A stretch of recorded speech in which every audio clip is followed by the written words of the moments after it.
Hello everybody and welcome to part 2 of episode 9 of season 2 of Cause and Effect, a show about VTS.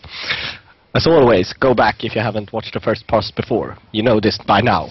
Anyway, today we are talking about Madness Network, and we are studying the causes and effects of abuse of this card. Yeah, we have some minor abuse in the first part, and now we're taking a little bit more closer look of some serious abuse. And we're going to talk about the Rachel Brandywine deck. So, Adam, would you like to bring us in? Right, yep. Rachel Brandywine deck, it's probably quite famous by now. It's a deck that focuses almost solely on Rachel Brandywine, deck's namesake. The reason why it's Rachel and no one else is because she's a Malkavian with superior protein, of which she is the only one still. In this deck you have the friend Gregor Anderson with the inferior protein, but for reasons we'll come into later, superior is so much better. Something that we talked about when we talked about the Madness Network generally, and we've also touched on it in the last deck, was the importance of untap options, if you will, with the Madness Network. It's to be able to untap out of turn is how you abuse Madness Network. And the two main untap cards for the Rachel Brandywine deck are these two. The Homunculus, which allows a vampire that has it to untap during other players' untap phase for 1 blood. And Earth Meld, which means if you block or if you are blocked, you get to untap yourself for free. Yeah.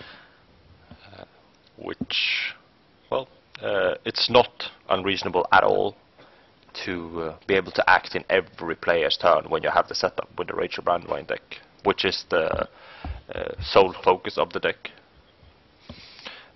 This comes to show in the action package of this deck. There's 2 actions here, and there's 1 action of Bowler Confidence, and there are the 3 Homunculus. These are the actions of the deck, which means that you're actually not bleeding or taking actions that requires cards that much in this deck. It's not a big part of the deck. You bleed with Rachel, who has a +1 bleed. Very, very helpful to have +1 bleed in a deck like this. And you just I would call it essential for the deck to work and be so. Probably right? Yes. Probably yes. There's lots with the vampire Rachel Brandywine that makes this deck come together. Malkavian with protein is the requirement, I think, but it's a prince. You can play second tradition, which is a card efficient way of blocking, and if you fail to block, you're untapped.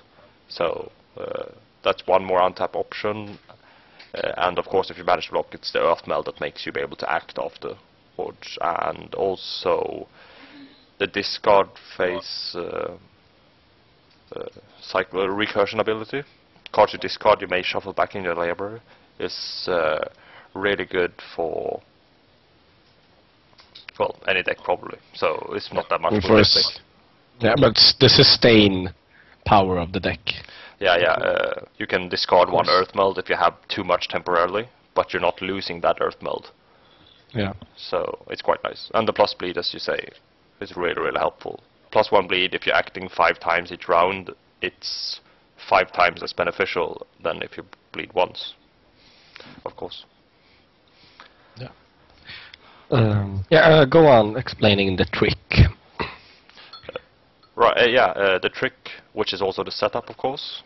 Rachel Brandywine, you get Madness Network. But aside from Madness Network, you want to get Homunculus, of course. Homunculus, of course. And you want to get Perfectionist, a card that actually don't see that much play. But in this deck, it really, really shines. for a number of reasons.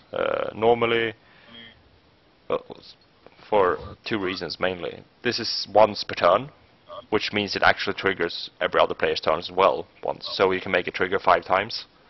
And this is how you pay for the homunculus. If you fail an action,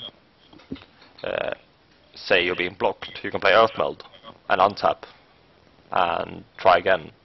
And eventually you might only have the option of hunting, but hunting for 2 blood and then untapping for 1 blood is still a gain.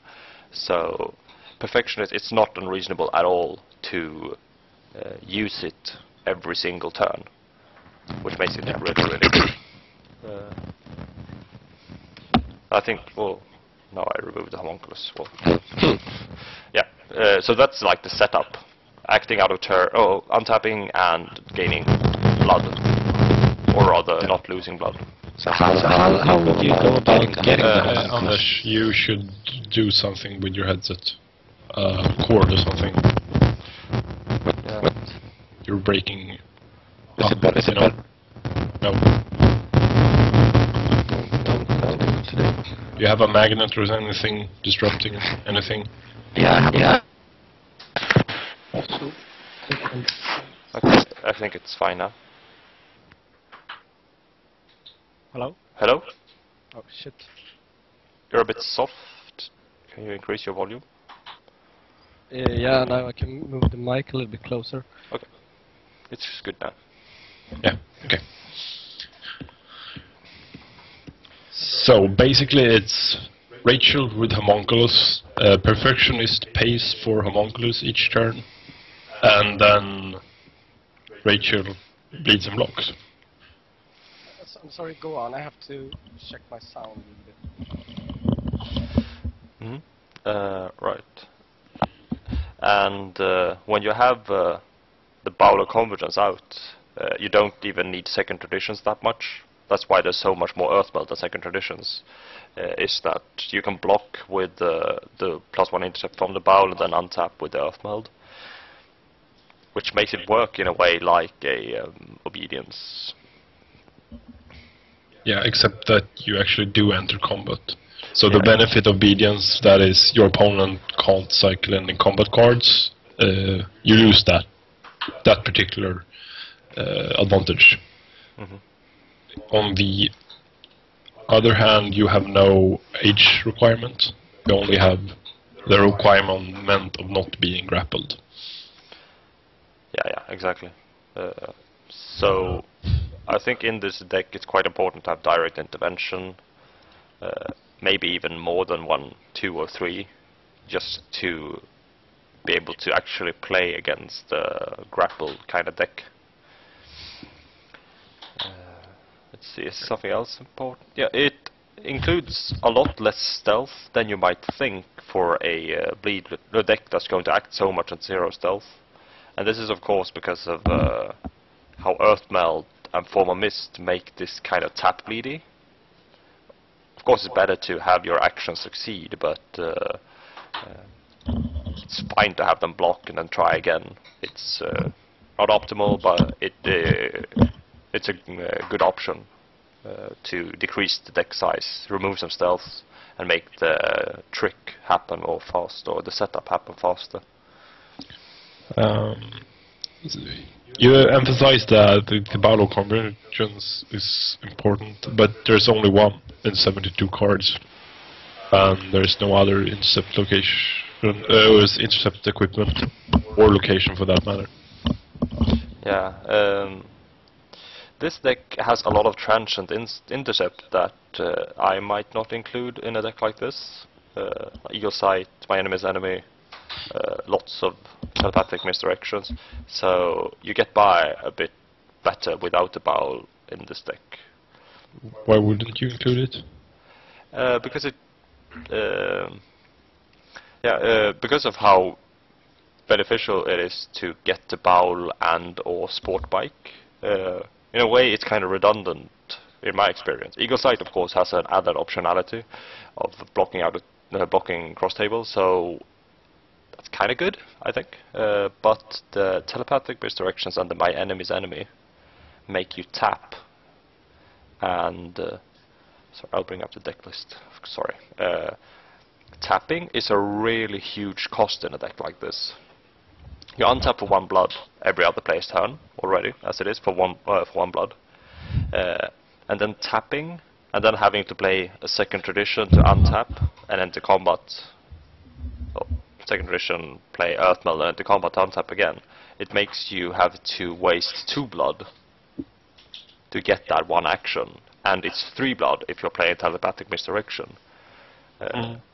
So it increases the cost of that action by 3-fold